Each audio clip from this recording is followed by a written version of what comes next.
우리의 일상과 뗄 수 없는 돈과 관련된 이야기를 해보려고 해요.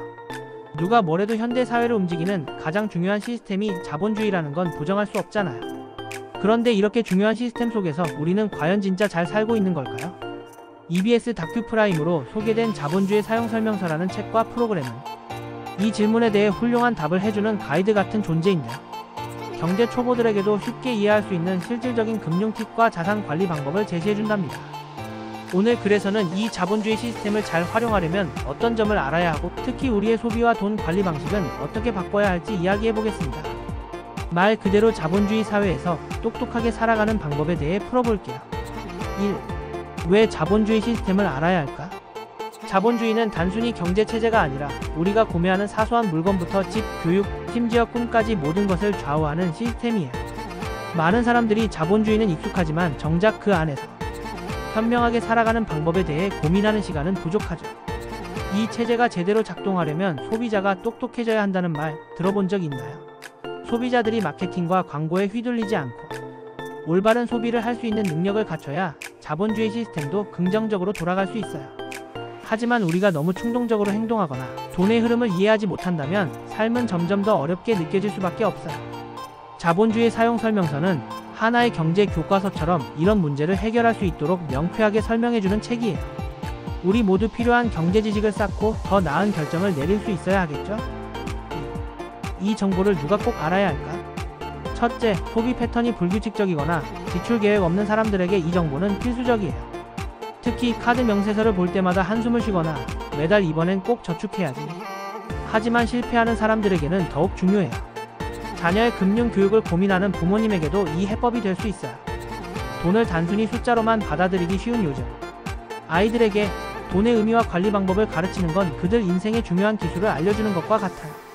그리고 재테크에 대해 아직 잘 모르거나 어디서부터 시작해야 할지 막막한 초보자들에게도 큰 도움을 줄 거예요. 마지막으로 광고와 마케팅의 홍수 속에서 좀 더 현명하고 독립적인 소비자가 되고 싶은 모든 사람들에게 추천해요. 자본주의는 우리 모두의 문제니까요. 3. 자본주의 시스템의 작동 원리와 숨겨진 비밀.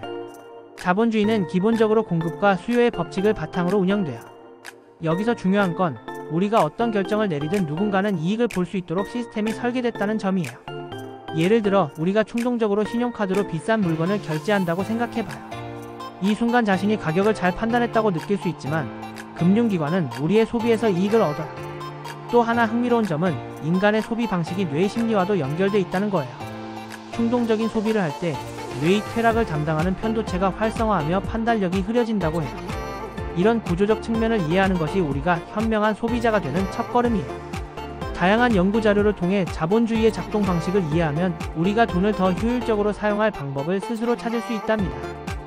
4. 자본주의가 우리 삶에 미치는 찬반 양면. 자본주의는 분명 큰 혜택을 가져다줘요.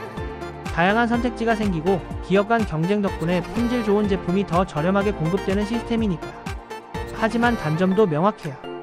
예컨대 부동산 투자로 돈을 번 사람들과 주택 대출에 허덕이는 사람들 간의 빈부격차가 커지는 문제는 심각해요. 또한 사람들은 자주 광고와 마케팅의 유혹에 넘어가 불필요한 물건을 구매하죠. 이럴 때 자본주의는 행복보단 스트레스를 가져오는 시스템처럼 보일 수도 있어요. 결국 장점과 단점이 극명한 체제에서 어떻게 균형을 유지하며 살아가는지가 중요하겠죠? 자신의 소비, 습관과 돈 관리 방법을 점검하는 것도 이런 이유 때문이에요. 실생활에서 적용 가능한 자본주의 생존 팁. 첫째, 쇼핑을 하기 전에 항상 이게 진짜로 필요한가? 를 먼저 물어봐요. 24시간 고민하는 것도 큰 도움이 돼요. 둘째, 신용카드 대신 체크카드를 사용하는 습관을 들이는 것도 좋은 방법이에요. 빚을 줄이고 현재 가진 돈으로만 소비하는 습관은 재정적으로 자유를 줄 수 있어요. 셋째, 가계부 앱이나 메모를 활용해 지출 패턴을 파악해요. 어떤 항목에서 돈이 새는지 알게 되면 대책을 세울 수 있죠. 넷째, 아이들에게 돈을 직접 벌고 저축하고 사용하는 경험을 제공하는 것도 중요해요. 마지막으로 소비 전에 행복이 꼭 돈을 써야만 얻는 것인지 한번 생각해보길 권해요. 소비 충동을 다스리는데 큰 도움이 될 거예요. 자본주의는 우리 삶의 중요한 일부이지만 올바르게 이해하고 이용하지 않으면 쉽게 그 함정에 빠질 수 있는 복잡한 체제예요. EBS 다큐 프라임 자본주의 사용 설명서는 이런 함정을 피해 나가고 우리의 소비와 재정을 현명하게 관리하도록 돕는 친절한 가이드가 되어줄 거예요. 돈을 다루는 방법을 배우는 건 더 나은 삶을 만드는 시작점이에요. 오늘부터라도 우리의 소비 패턴과 돈 관리 능력을 다시 점검해보는 건 어떨까요? 자본주의 사회에서 주체적으로 살아가는 법을 배우는 건 사실 우리 자신 그리고 다음 세대를 위해 꼭 필요한 일이랍니다. 모든 분들이 이 체제를 더 잘 활용해서 진정 원하는 삶을 살게 되길 바라요.